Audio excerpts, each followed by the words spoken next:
Welcome to another episode of Debatable with your hosts, Nina and Kyle. I'm Nina.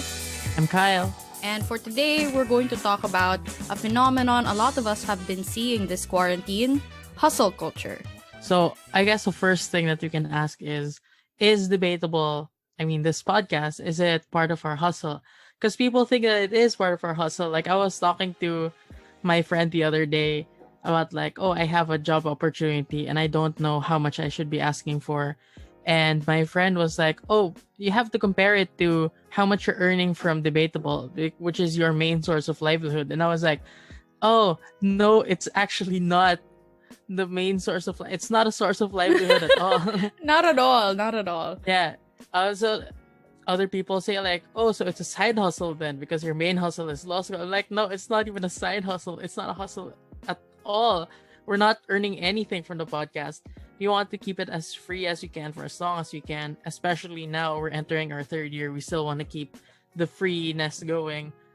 Everything we do to earn revenue, like we used to sell stickers before we had Debatable open, we don't consider that as part of our hustle. That's just us trying to keep this podcast as free as it can so it can connect to as many people as possible. So we hope that you guys listening at home can keep supporting us in these kinds of projects. There are certainly more projects that are to come. We hope that you support them as well. So if that's not hustle, then what is hustle?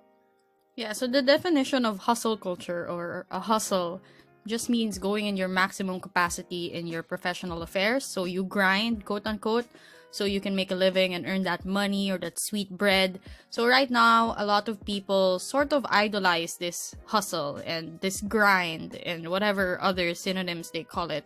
And that might be hurting us more than you think. Yeah, I get that because we can talk about burnout in a different episode, and we do have a lot of things to talk about when it comes to burnout. Mm-hmm. But I guess that I feel bad whenever people talk about hustle culture because as it stands, we don't really have that kind of hustle right now. And a bunch of self-help books have been telling me to just work hard, in order to get that dough. But I feel like hustle culture is basically the repackaged and globalized version of basically the lie that is the American dream. And before, you had comedians like George Carlin saying that's why they call it the American dream, because you have to be asleep to believe it. And right now they changed it. It's not really a lie anymore. It's not a dream. It's something that you can actively work or hustle towards getting. So there's this lie of meritocracy, the idea that hard work always leads to success.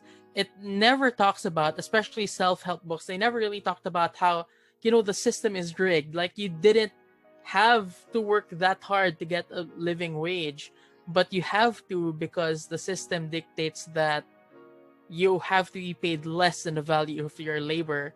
Whoa, Marxist agad tayo. Oh, But yeah, so it's all of that together. It's the self-help, it's the YouTube ads, it's the Insta posts, being girl boss, being self-boss, hashtag hustle, all those hashtags that you get from self-help Twitter or whatever, they all form part of this hustle culture. And surprisingly, when you read articles about people who made themselves CEOs, they never really talk about the fact that they come from money. A lot of them already come from money. And you mentioned this already in passing. But it's my favorite pastime, actually, to read people's biographies and then find out, okay, what did you have going for you? What was your first foot into this life of luxury? Because no one really gets there without some backup, some sort of support that already exists in their lives. But of course, there are instances where people really do go from rags to riches, but that's very rare. That's super, super rare. But I guess the mindset of hustle has affected all of us, even if it doesn't apply or doesn't succeed for all of us. So the next question would be, now that we know what hustle culture is, how does it affect people normally? Yeah, so I would like to add before we go there that even if you're talking about rags to riches story, besides the fact that they're very rare, even those stories are largely based on luck. They probably exploited a certain opportunity that came their way, but they didn't work hard to get that opportunity, like the initial opportunity was something that was arbitrarily afforded to them some way or somehow or another. And sure, they could have worked hard to, truly make the best out of that opportunity, but the fact still remains that a lot of it is based on luck. So again, how does it affect people normally? I think that a lot of people actually lose time for themselves, for their social life, etc., because of this mentality that you always have to hustle. So I recently learned that the term salaryman that I keep seeing in anime, because like, those isekai anime where the main character gets transported to another world. Mm-hmm. Usually, there are people who are not in education or employment or training, or they're salarymen. So for the longest time, I was like, what are salarymen?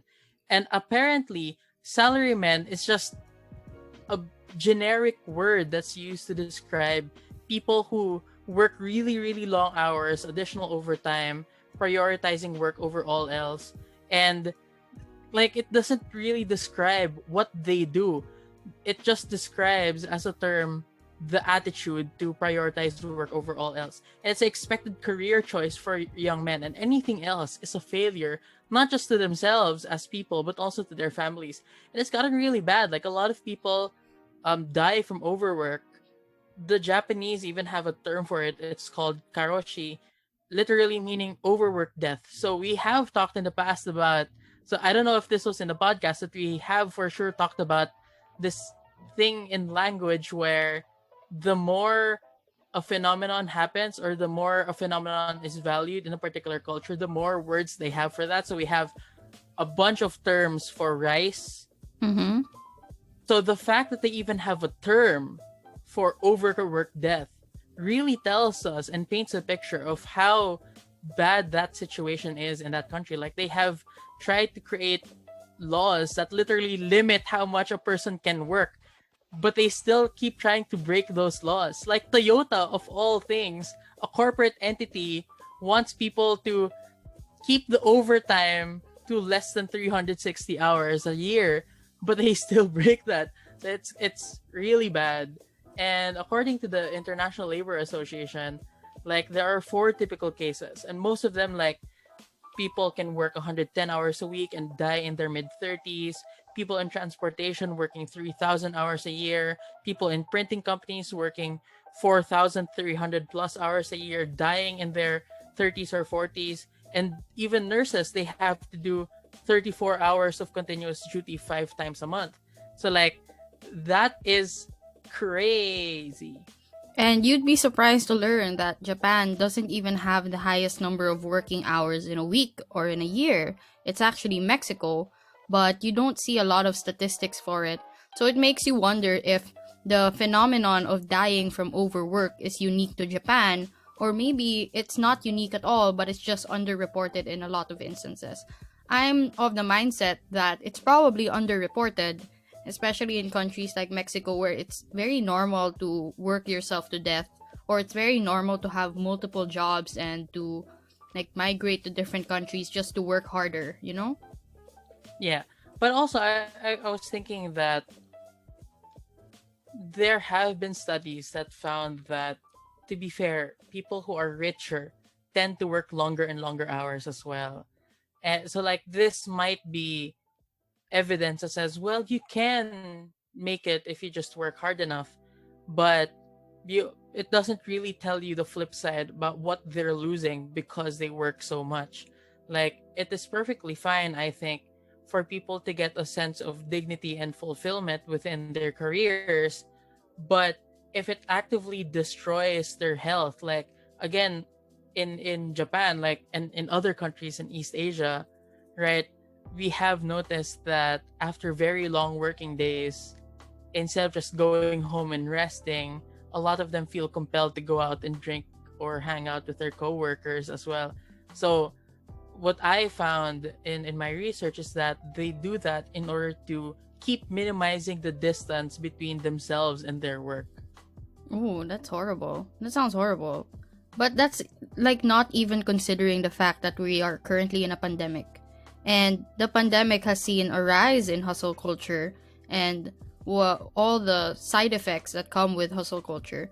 For example, I think it has affected a lot of people during the pandemic. Unemployed millennials like myself, for example, feel really bad about themselves for being out of work for so long because they tied their self-worth to their productivity. So when I lost my work or my potential work because of the pandemic, I felt very lost for quite some time.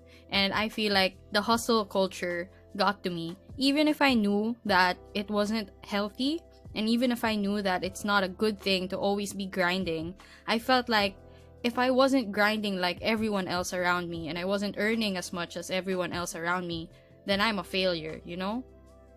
Yeah, and it doesn't really help that at that time that you were feeling bad, you also saw a bunch of people like getting promotions on Facebook, Twitter, Instagram, bragging about like getting more opportunities, and then you're stuck there feeling like, what am I doing wrong? Why am I not getting these opportunities?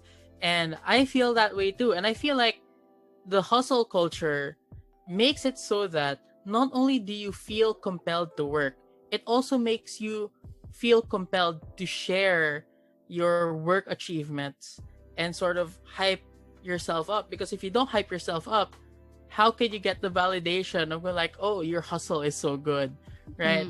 So I feel like it just really hurts a lot of people, like intentionally or unintentionally. I think the hustle culture really affects people's mindsets. But especially during the pandemic, even if you do get work, there still is a problem with respect to work-life balance. And when the pandemic was beginning, this is where you felt that shift the most, because ideally there should be a distinction between personal life and professional life. And this was already a problem, but it worsened due to quarantine. Like I myself, I have very specific areas in the house or in Katipunan or like just the general vicinity near the school where I can have the time and concentration to study. Like I can't study on the bed, etc. Because I am. So now I'm forced back into my home, and now I have to find new study areas. I don't know how. And people told me, okay, people told me to just find a corner in your house, dedicate it to work, and do not go to that place unless you are working. But the thing is, everyone in my house is so active. They move from one place to another. So like, I can't have any corner for myself. Like, you've been to my house. You know how my family is. Everyone has like their own particular corners, and we move from one corner to another. Like, my mother is in the corner next to the dining table, and my corner is near the sofa, and sometimes we switch for some reason. Sometimes people just sit on the stairs. It's chaos. And it's much worse because like my setup right now is I wake up from the bed literally behind me, I crawl to this chair, sit down, and either study, watch a movie, or work or record. And it's great. Where's the balance? Where's the distinction? I also have that problem. I mean, you know my room. Well, you guys, you listeners don't know my room, but Kyle knows my room. And my table is literally in front of the bed. So my day is just crawling out of bed and also just sitting down and doing whatever. So it's gotten worse significantly for a lot of people during quarantine, especially regarding emails. Apparently, Americans look at their emails so much during the day, and they look at it during night as well, which is strange for a lot of different cultures. In the Philippines, it's very common for us to get work emails and just answer them at 11 p.m. or 12 a.m. But for other countries, that's like literally banned. For example, France has something called El Khomri, or the right to disconnect, where you should not receive or answer work emails after work hours. And Germany has something similar, where no email should be given during breaks or vacations, and no email should be sent out between 6 p.m. and 7 a.m., which sounds like a complete luxury to a lot of people, but for other countries, that's unheard of, because the grind don't stop. You know, you rise and grind, you gotta hustle day in, day out. You don't lack time, you lack discipline or whatever. Yeah. Well, another thing that I noticed is just because people are working from home, a lot of employers and a lot of professors, to be honest, feel like there's so much extra time that people have. Mm. Like when the pandemic first started, we got so much more requirements, and they were just like, well, you have extra time, you're at home all the time now. And I'm just like, okay, but even before, I spent all the time that I had studying already, and it's not like I had a long commute to school. It was just like 15 to 20 minutes max. But the rest of so okay, great. You gave me an extra 15 minutes of study time, but you gave me 30 hours extra work just because I have 15 extra minutes per day. That's crazy. But so if you need a reminder today, let us give it to you. You don't have to hustle to be worthy of respect. You're beautiful. You're a wonderful person. You don't have to judge yourself based on pre-pandemic standards. And for the rest of you at home, just kidding. This wasn't for me. This was for our listeners.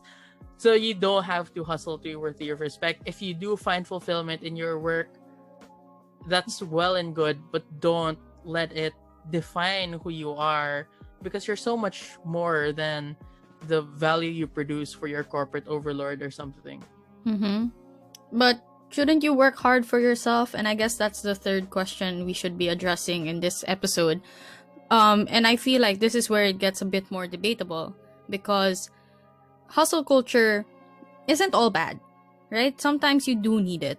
Given circumstances, there might be a necessity to hustle just to sustain a living. Like COVID has made it hard to maintain work. COVID has made it hard to even find stable work to begin with. Even outside of COVID, the economy hasn't been too friendly to the middle class who have to work multiple shifts just to pay rent and other bills. So people say that when you hustle, or if you find side hustles or find ways to be your own boss, then that's actually a way for you to escape the monotonous cycle of a 9 to 5 job. So what do you think about that? I think, again, from a Marxist perspective, Mm-hmm. that it might be a necessity in our current society, but it shouldn't have been a necessity to begin with. So, like, you mentioned that people who are in the middle class have to work multiple shifts just to pay rent. But I think that that shouldn't have been the case to begin with. I feel like people should have a higher minimum wage so that they don't have to work for 30 hours a day. Well, 30 out of the 24 hours in a Mm-hmm. particular day just to pay rent, just to Make time. survive, basically. Like, you have to make time. You have to literally add more hours to your day just to be able to pay for your rent or for your tuition. So my thought here is Marxism.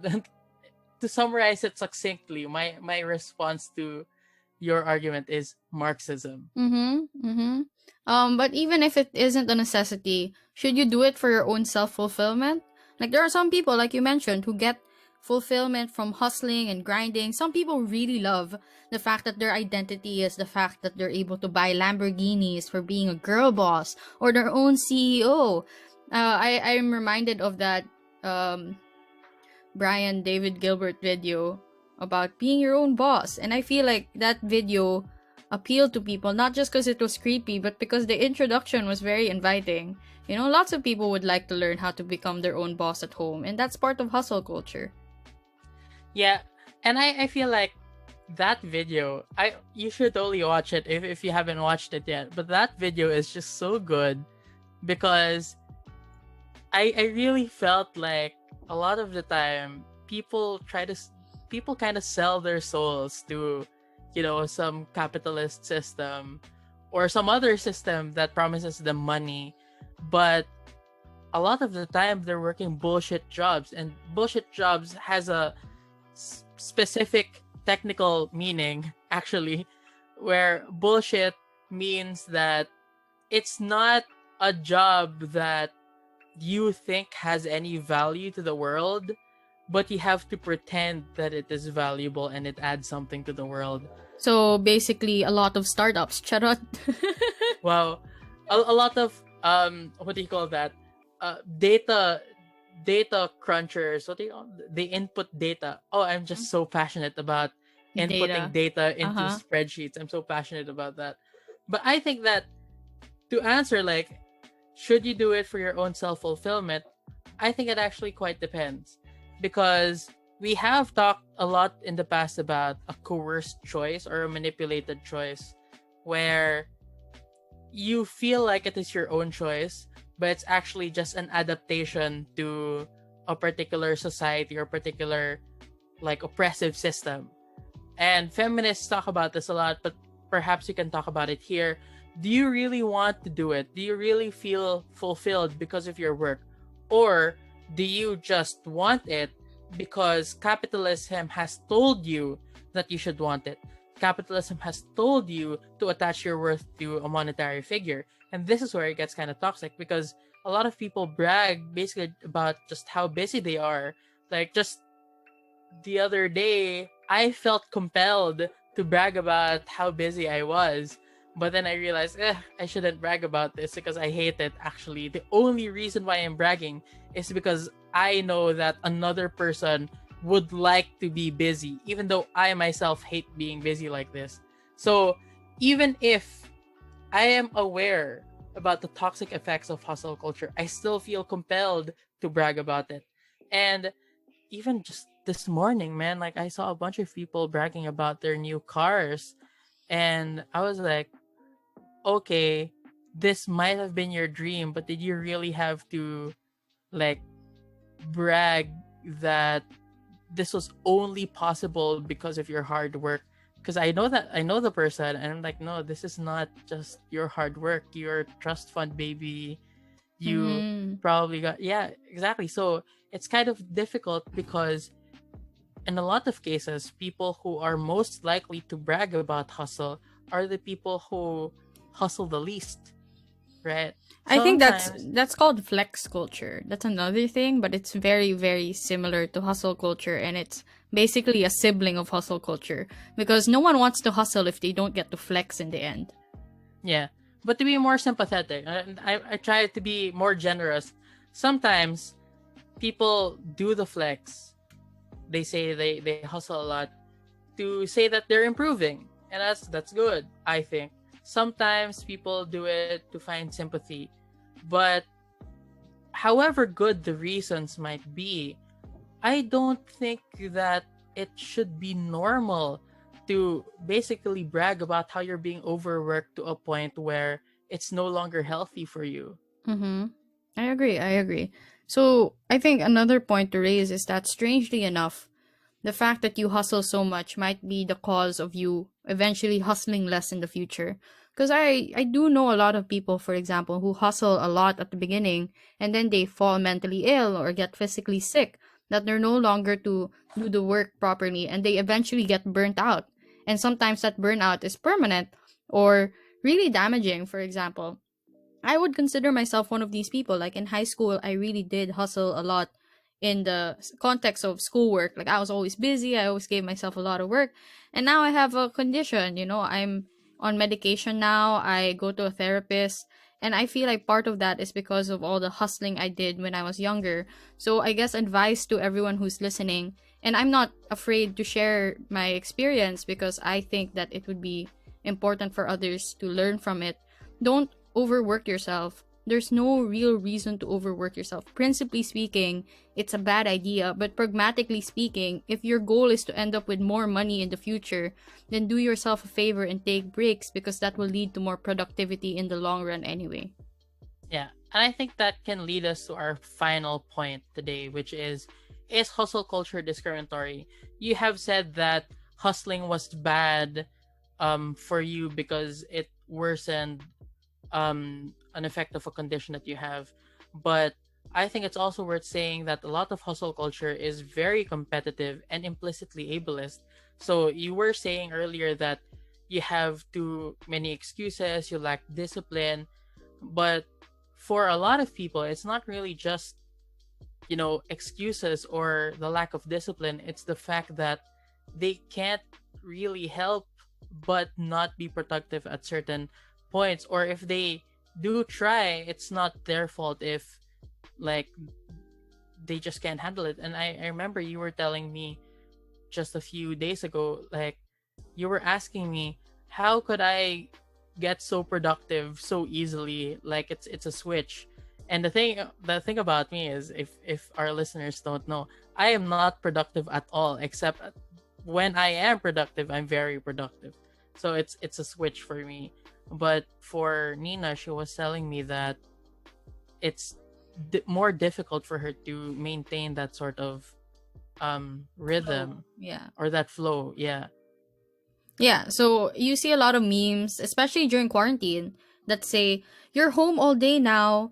If you didn't write a book or you didn't find the answers to the universe like all these other people and all these famous people, then that means you didn't lack time. You lacked discipline." No, Greg, I lacked serotonin. No, I had to work other jobs and couldn't focus on my own career and become a girl boss. I'm sorry that I don't have what it takes to be a girl boss. So I really think that the hustle culture community, if there is a community, is very discriminatory to those who have different circumstances than being a trust fund baby or being someone from a privileged background. And you don't see a lot of people who are actually working hard saying that they are part of hustle culture. Like, strangely enough, the people who I think are personally the ones who really are part of hustle culture, or those who truly hustle because they work multiple jobs, they're the ones who aren't bragging. They're the ones who aren't saying that they're hustling, right? If you notice, that's a weird trend. Like, those who like to brag are those that don't do the work much. Yeah, I'm thinking of several examples, and like they're friends of ours, so I don't want to name drop them. Well, I'm fortunate not to know who you're referring to, so probably I don't see them that way, or I've just luckily not encountered anyone that I dislike because of that or whatever. No, but 100% you know them. It's just that because they're doing it for themselves and they're not bragging about it, it doesn't make them unlikable or anything. Well, I guess again, it all boils down to what kind of hustler are you? Are you the kind of hustler that hustles because it makes you better than everyone? Or are you the one that hustles because of self improvement? Because I think a lot of hustle culture is discriminatory because it demands other people not to hustle, right? To be a successful CEO, you need people who are not succeeding. But I guess that's just a critique of capitalism in general. Like, woo, more Marxism from us. You know, at this point, we should just make this a Marxist episode. But you get what I'm saying, naman. It always was a Marxist episode. It always was. It's like, it's that astronaut meme. Yeah, it is definitely the astronaut meme. But I'm thinking, like, I feel like a lot of our listeners would feel called out by this episode. And look, if you're one of those people who felt called out by this episode, don't worry, because we are part of that group of people who we just called out. Okay, we aren't exactly, principally pure here. We also wanted to hustle, and we are also trying to call ourselves out for this. So we are using this episode as sort of a way to meditate on our own limitations and say why we're worthy despite those limitations. So if you feel called out, perhaps you should also start, examining yourself, because a well-examined life is a life worth living. Or a life worth grinding for, as Instagrammers say. But that's it for this episode. I think that we have a lot to think about. There's a lot to discuss amongst yourselves if you want. And there's a lot to reflect on because hustle culture is all around us. We're part of it. So long as you're working, you are, to some extent, hustling. Unless you choose not to work and are free from the capitalist system, then I envy you. But sadly, things cost money, and I don't blame you if you're just doing what you can to buy, I don't know, the next book you want to read or the next character you want to get in Genshin Impact. I won't judge you, you know? I mean, I wouldn't do that, but I know people who would, and that's valid. Okay, that's it for this episode. Thanks for listening. I can't relate to the Genshin Impact stuff. A lot of people would. Kyle is just an outlier. Okay, bye. Bye-bye.